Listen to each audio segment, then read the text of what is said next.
Assalamualaikum warahmatullahi wabarakatuh.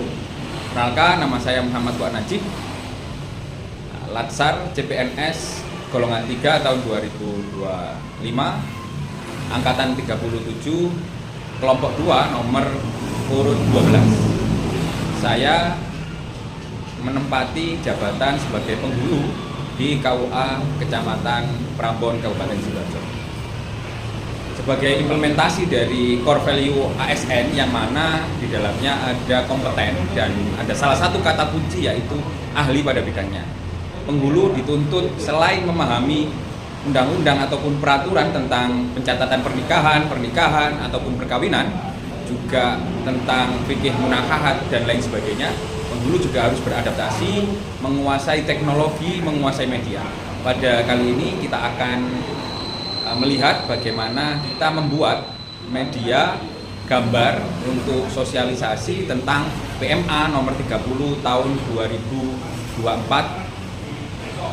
Di sana kita akan melihat bagaimana tata cara untuk persyaratan nikah. Silahkan saksikan. Ya, di sini kita masuk lewat aplikasi. Kita kali ini menggunakan aplikasi Canva. Kita bisa lihat, kita bisa menginginkan ukuran yang modelnya bagaimana.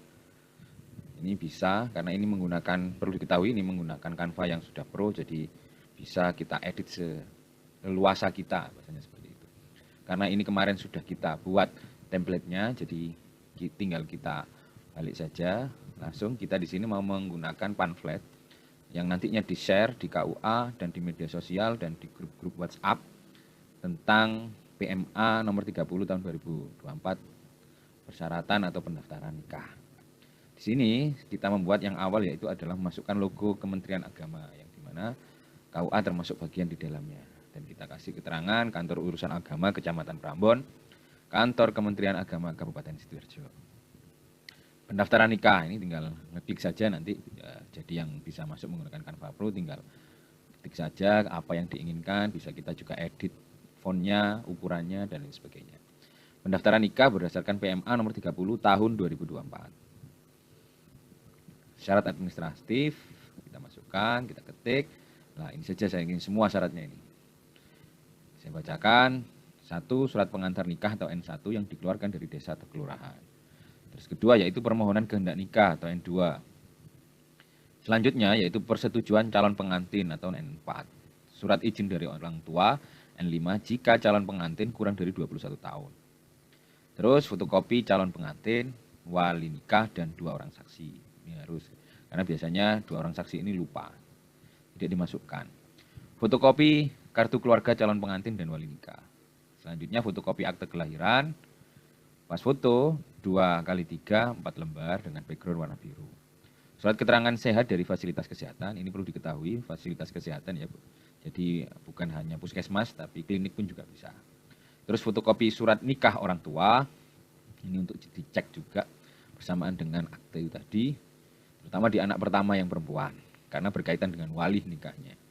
Selanjutnya yaitu surat rekomendasi nikah jika calon pengantin dari kecamatan lain. Ini yang mengeluarkan adalah KUA dari daerah tersebut. Jikalau ada calon pengantin ingin melaksanakan akad nikahnya di Kecamatan Prambon misalnya, maka dia harus mendapat, karena KTP-nya di kabupaten atau kecamatan lain, dia harus minta di KUA setempat.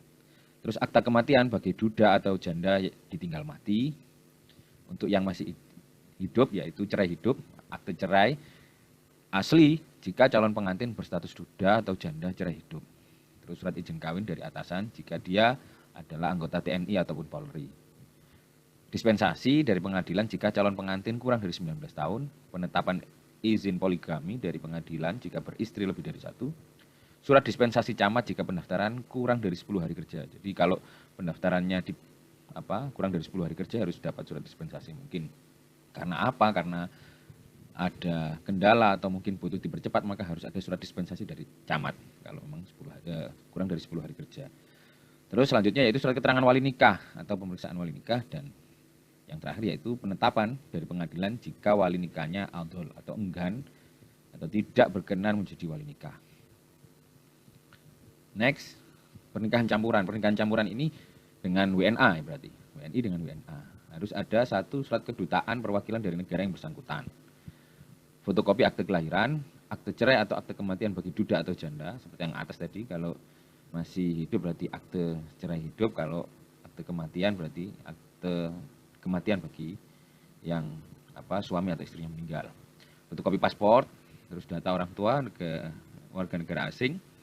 Semua dokumen yang berbahasa asing harus diterjemahkan ke dalam bahasa Indonesia oleh penerjemah resmi, atau biasa yang kita sebut dengan penerjemah tersumpah. Catatannya yaitu adalah 1. Jika N1 KTP KK akte kelahiran terdapat ketidaksamaan, maka wajib disamakan terlebih dahulu. Karena kadang orang itu namanya menggunakan contoh Muhammad, namanya tertera M Fuad gitu. Padahal namanya adalah Muhammad Fuad, contohnya seperti itu. Maka kalau ketidaksamaan maka disamakan terlebih dahulu.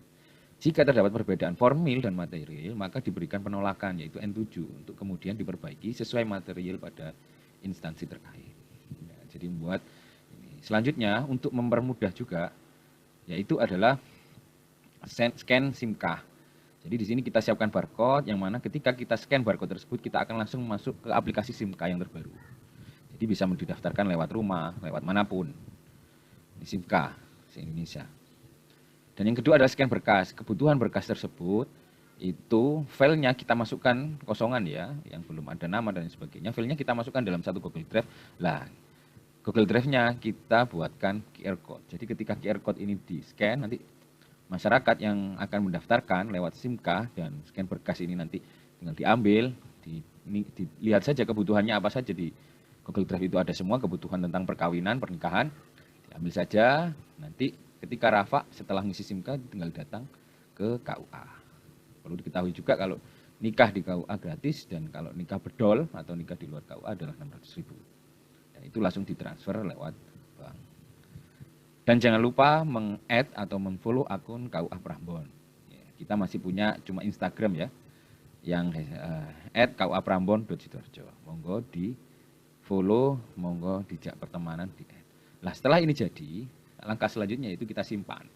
Di sini ada share, perlu diketahui karena ini adalah Canva yang Pro, jadi kita download, kita bisa dengan size yang tertinggi. Jadi kalau dicetak banner atau dicetak pamflet itu bisa dengan kualitas yang tertinggi. Nah, ini akan mendownload dengan sendirinya.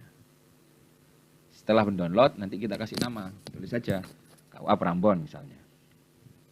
KUA Prambon nikah. Kita save. Nah, setelah kita save, kita akan melihat, oh, data tersebut sudah ada di download. Kita buka. Nah, jadilah akte nikah. Pendaftaran nikah. Jadi kita bisa naruh di depan kantor KUA supaya masyarakat bisa, atau mungkin kita taruh di media sosial gitu supaya bisa dijangkau dan kita share lewat grup-grup WhatsApp. Ini saja pengetahuan kita, jadi penghulu tidak hanya paham tentang peraturan, hukum, undang-undang tentang pernikahan dan tentang fikih munakahat, tapi juga harus update tentang situasi, kondisi, tentang kemampuan kita, terutama dalam digitalisasi, untuk mempermudah masyarakat dalam memperoleh layanan kita di KUA. Itulah video singkat tentang pembuatan persyaratan nikah sesuai dengan PMA nomor 30 tahun 2024. Bagaimana supaya KUA ini lebih memasyarakatkan lagi, kita mengoptimalkan teknologi dan media supaya masyarakat dapat menjangkau KUA lebih mudah. Sekian dari saya, Subhanallah untuk fil barakati wal khairi wan najah. Wallahul muwaffiq ila aqwamit thoriq. Wassalamualaikum warahmatullahi wabarakatuh.